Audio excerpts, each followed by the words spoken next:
Bonsoir à tous. Dans ce vidéo, on va bien sûr déterminer l'expression de la densité de la quantité de mouvement électromagnétique ainsi que la démonstration de la relation d'équivalence masse-énergie à partir de considérations purement électromagnétiques. Comme on vient déjà de démontrer dans la vidéo précédente, la pression électromagnétique égale donc la densité de l'énergie électromagnétique, c'est-à-dire la distribution de l'énergie électromagnétique dans le corps interagissant avec le champ électromagnétique de l'onde incidente.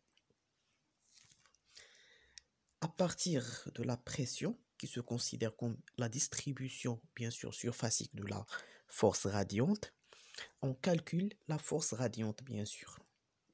La force radiante égale la densité électromagnétique en valeur moyenne fois l'air de la surface, c'est-à-dire égale la densité de la quantité de mouvement fois la vitesse de propagation, bien sûr, fois la surface ou bien l'aire de surface. De cela, on peut déduire, bien sûr, que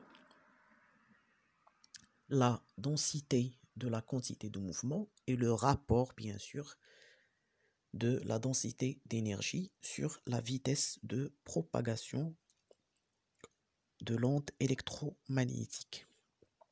Et comme on le sait déjà, la norme ou bien le module du vecteur de Ponting qui peut être considéré comme le flux de l'énergie électromagnétique égale bien sûr le produit de la valeur moyenne de la densité électromagnétique fois la vitesse bien sûr de propagation du champ électromagnétique. En comparant ces deux équations, on déduit que le vecteur densité de la quantité de mouvement égale bien sûr le vecteur de Ponting fois 1 sur c carré, c'est-à-dire le vecteur de Ponting multiplié par l'inverse de la vitesse de la propagation du champ électromagnétique. À partir de la densité de la quantité de mouvement, on calcule bien sûr la densité du champ, on calcule plutôt l'impulsion ou bien la quantité de mouvement, c'est-à-dire l'inertie transportée par le champ électromagnétique dans le volume tout entier du corps. Et comme on sait à partir des lois de la dynamique newtonienne, bien sûr la force radiante sera sans doute la dérivée temporelle de la quantité de mouvement électromagnétique. Cette relation, bien sûr, est valable pour la quantité de mouvement totale, c'est-à-dire la quantité du champ électromagnétique plus la quantité de mouvement échangée entre l'onde électromagnétique et le corps.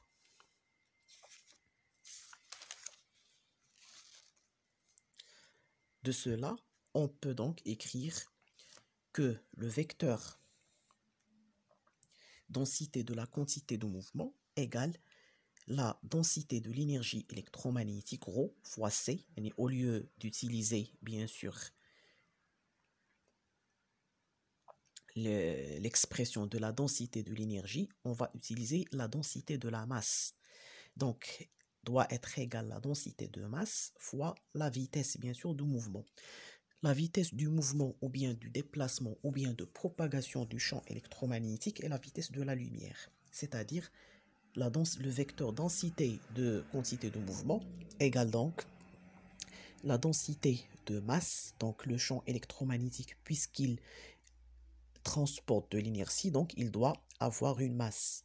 Donc, la densité de masse fois la vitesse de propagation fois le vecteur alpha. Le vecteur alpha, c'est juste un vecteur unitaire, donc qui a la même direction et le même sens que le vecteur densité de la quantité de mouvement. Donc, ρ fois c fois alpha doit être égal, bien sûr, le vecteur de Ponting sur 1 sur c carré. C'est-à-dire la densité du champ électromagnétique, la densité d'énergie, fois C, donc qui représente bien sûr la quantité de mouvement, bien sûr, électromagnétique sur C carré.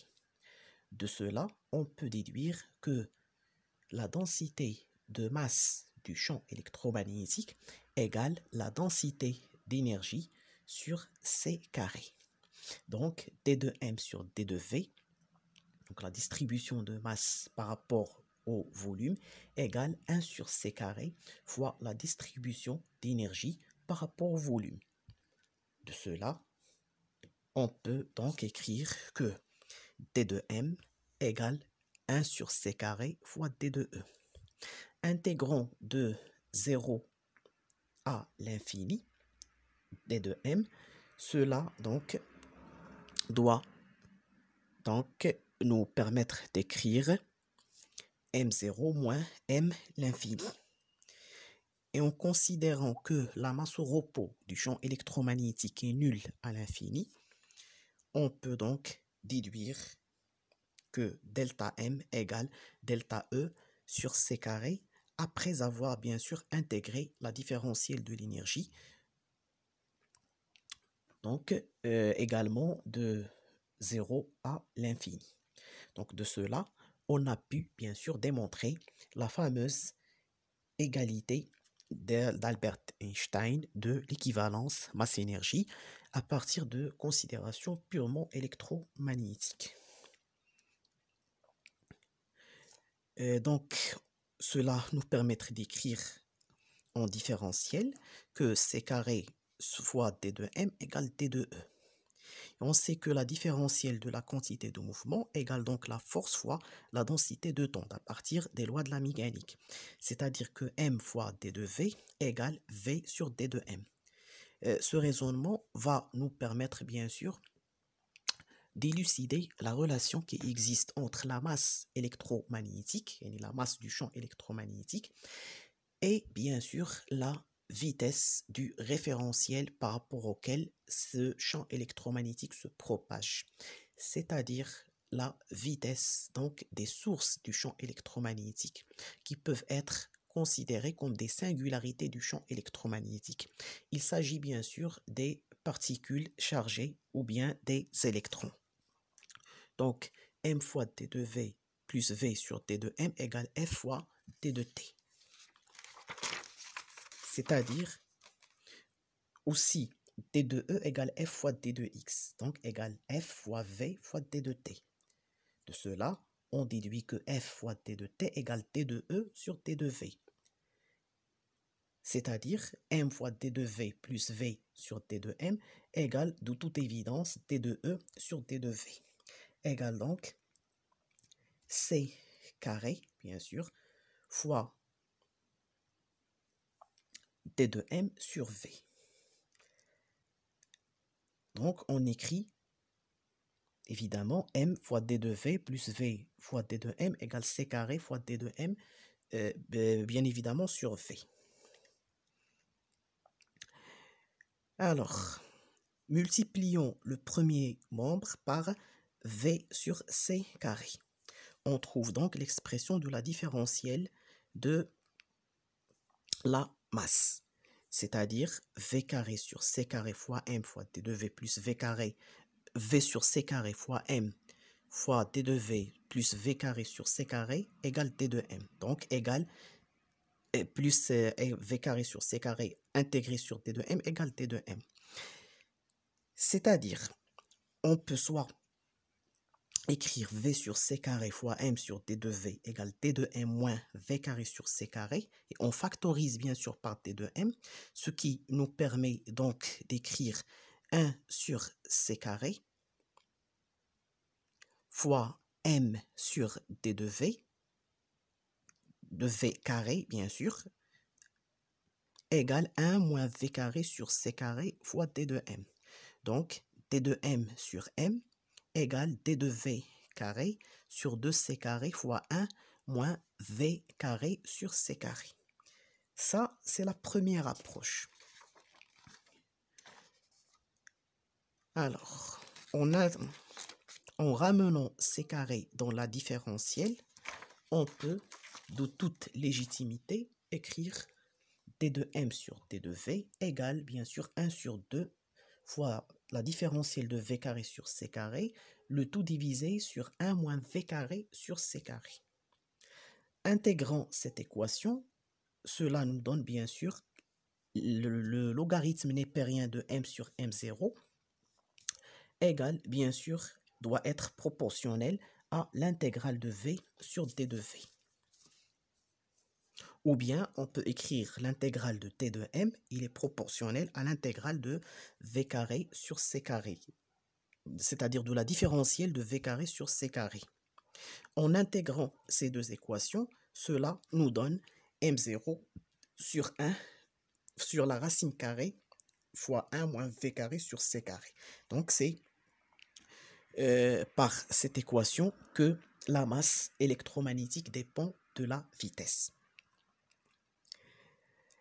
Alors, on sait que déjà la tangente hyperbolique de l'angle, bien sûr, de diffusion du champ électromagnétique par l'électron interagissant, ou bien par la singularité, égale V sur C. C'est-à-dire moins 1 sur 2 fois la différentielle de la tangente hyperbolique carrée de θ sur 1 plus tangente carrée de θ, égale alors donc le cosinus hyperbolique de θ. De cela, on peut déduire donc que le logarithme népérien de m sur m0 égale alors l'arc cosinus hyperbolique de θ, c'est-à-dire m sur m0 égale le cosinus hyperbolique de θ. Alors, cela nous ramène donc à l'équation déjà déduite par cette considération tout à fait différente. De cela donc, on a démontré la relation de la dépendance de la masse électromagnétique avec la vitesse. Merci de votre appui. Je vous souhaite bien sûr une bonne journée et j'espère que cette vidéo soit instructive pour vous.